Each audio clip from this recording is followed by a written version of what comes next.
So you're going to have a non-alcoholic bar. Mm-hmm. That's pretty wild, like wicked and wild, because there's so many, I mean, a lot of people don't talk about it, right? Like they're like, I mean, you probably do with your close friends, but like I don't hear about people talking so openly about being sober unless they're in an environment to do so, because people just assume if you're gonna go out, you're gonna drink, and if you're not drinking, they're thinking something's wrong with you. I get it all the time. I'm not sober or anything, but I rarely drink, and when I do go out, I usually like order juice or water, and they're just like, oh my gosh, what's going on, are you okay? And I'm just like, but can I just like come out and hang out and not have to like drink? Like, I don't understand. You know what I mean? And so I think that like now that this is like a thing, I mean, I would love to see who shows up, like you know, like, there's also a thing like pop-ups, like Third Bar, or Third Place, where she'll take over like different coffee shops and do open mic nights and social gatherings, and a trivia night coming up, and book readings. It's really great, and it's really been growing, and I would like to see that continue to happen for the recovery community, and for people who just like, I got super trashed the night before, I don't want to drink any alcohol. I want to detox, I want to come down. It goes into also the health and wellness. Like, people are all about health and wellness, and people are wanting to still experience community and friends and going out and having fun. But imagine you can go out and have fun without the hangover next day. Like, you're just like exactly. I love it. I'll go. When is this open? Like, when is this happening? So I think the next Third Place event is June 11th. Tommy Laura is hosting it at Minus Moonshine. Okay. So very excited about that. Amazing. And then there's a recovery meetup happening on June 9th in Central Park. It's the first annual white party to welcome summer. Ooh. Yeah. That's exciting. You do so much. I don't know how you like have time to sleep, because you do so many activities. Like you, as you can hear, like Alex does everything. So what is up next for you in terms of like, I don't know, this summer, this year? What are your plans coming up? So we have our next runway show for Break Free happening on Sunday, September 10th, which is World Suicide Prevention Day, as well as National Recovery Month and National Suicide Prevention Month. Amazing. And we're going to have a live art installation of paper butterflies, where you could write a letter to your younger self, or write the name of a loved one lost to suicide or overdose to honor their memory. Wow. So we're really excited about that. We're also in the talks of doing a mannequin showroom for, I believe they're called the National Behavioral Health Association, the chapter for New York. They've invited us to collaborate with them September 14th or 15th for a fundraiser event for Break Free. And then October 23rd, we're working on planning our very first gala, which will be held at Snug Harbor in their Tuscan garden. Amazing! You heard it first, people. September 10th, get your tickets for Alex's Break Free runway show in New York Fashion Week. Amazing. Are you going to be on the schedule this year, or are you guys doing... We were on the schedule in February. You were, okay. And we should be on it again for September. Amazing. Not the official selection. Okay. But we're on the schedule. I love it. Hey, you guys are moving all up. I remember when you were in like the pageant things, and now you're like, it's all official now. I love it. So, okay. So what other projects that you have coming up? And I forgot, you told me before we started this, and I can't remember. We're working on launching support groups. Okay. So you got a certification recently. Yes. Tell us about that. So I'm a CARC, which is a certified addiction recovery coach. And I've also become a certified smart recovery support group facilitator. So with this, I could take on private clients and help coach them in their early recovery on how to continue to live a lifestyle in recovery, and connect them to different resources and events that they can do to meet different people. So I'm really excited about seeing where that journey leads and being able to offer these resources through the Break Free Foundation. What inspired you to get your certification to be a recovery coach? I just wanted to learn more about dialectal behavioral therapy and other different approaches and paths to and through recovery. And this just seemed like a really great opportunity to be able to gain more knowledge and to be able to do some of that one-on-one work, which I find to be really rewarding. Awesome. So, so switching gears, I want to know about what it's like behind the scenes of a fashion show that people don't get to see when they're sitting. So the good, the bad, and the ugly. Are there drama behind stage? Do the models fight? Is it like, do you have a headache as a designer? Are you stressed during the day? Like, I want to hear what the real rawness of behind the scenes if I'm just like going to a fashion show and I don't know all that came about to have these girls come out and show us, you know, or others showing us like the style. So tell us a little bit about behind the scenes. The first few were very hectic because we were still getting our footing and figuring out like, what is the format of the show? How much time do we need in between designers for quick changes?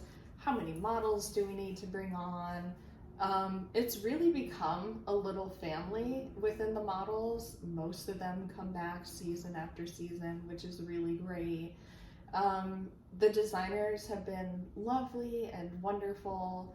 And I mean, really, since the September show of last year, it's been going really smooth. I mean, personally for me, the nerves never really go away, and the like, oh my god, like, what if the quick change goes wrong? What if the dress rips? What if someone like trips up the stairs and like hurts their knee?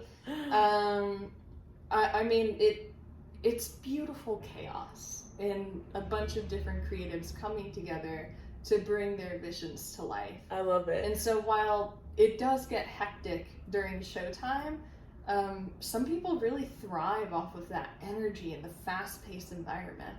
That's New York City, and that's why I love New York. I love the fast-paced environment.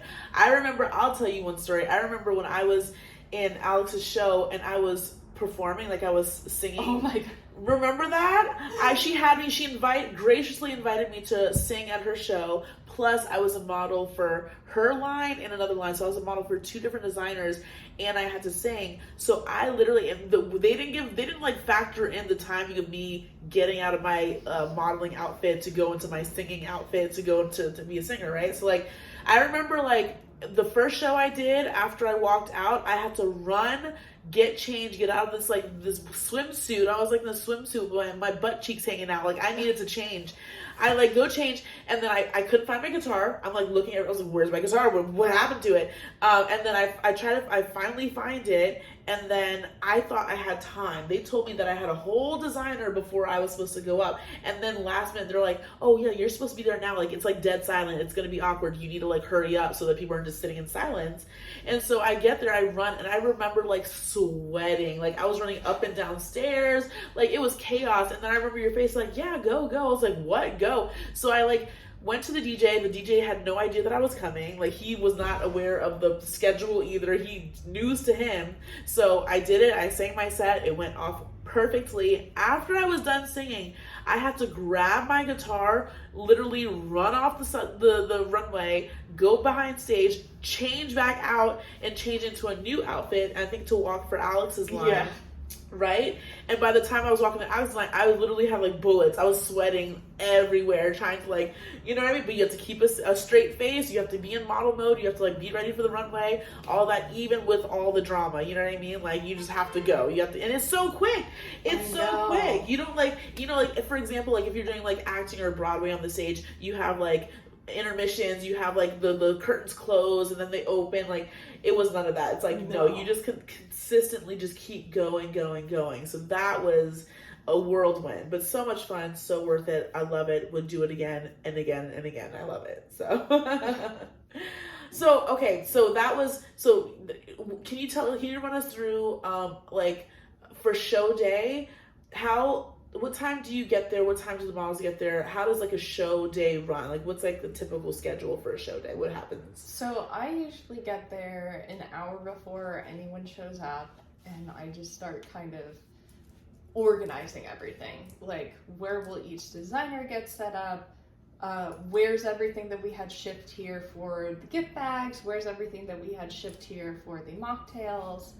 And then An hour later, the first set of volunteers will arrive, and we'll start figuring out what will the layout for the runway be. Once that's figured out, usually like an hour or two later, the models start showing up. I give them a very early time, anticipating all of them being late, which is fine because it's a weekend show. The trains in the city are notoriously a mess. So we give people that cushion time where we're like, okay, we'll tell them to be here at like 11, anticipating that they'll be here at 12. I see. Probably even later. Yeah. I mean, some of them will have like late call times at 2. Others will come directly from like 1 to 2 other shows, like an hour before. Yep. But, you know, it's Fashion Week. It's chaotic. It is. Exactly. Like, I have people ask me all the time, what is Fashion Week like? A beautiful chaos. That's literally what it is. Because it's kind of like that meme of that duck, and they just kind of hold him over that drum. It's just that haphazard beat of the drum.